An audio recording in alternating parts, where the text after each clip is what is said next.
चंदन गछिया कटाइला आसन बनाइला हे तही आसन बैठिले महादेव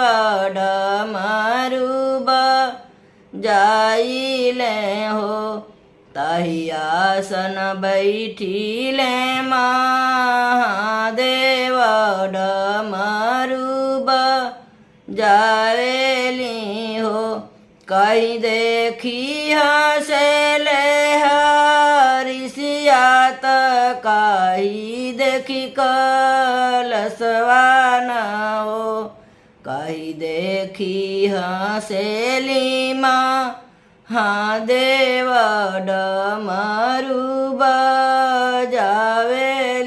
हो कहीं देखी हंसेली महादेव डमरू बजावेली हो जटा देखी हंसेला हरिसियात मौरू देखी कलसवान हो गौरी देखी हंसेली महादेव डमरू बजाइले हो गौरा देखी हंसेली महादेव डमरू बजावेली हो कहीं देखी भी हंसेला नगवात कहीं देखी डमरुआन हो कहीं देखी भी हंसेला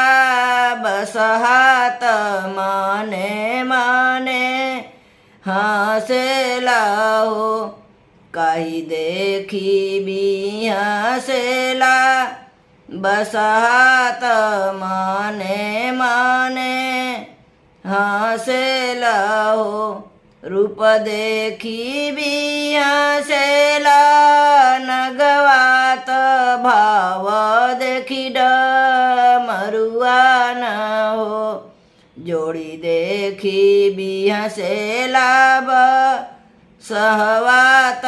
माने माने हंसेला हो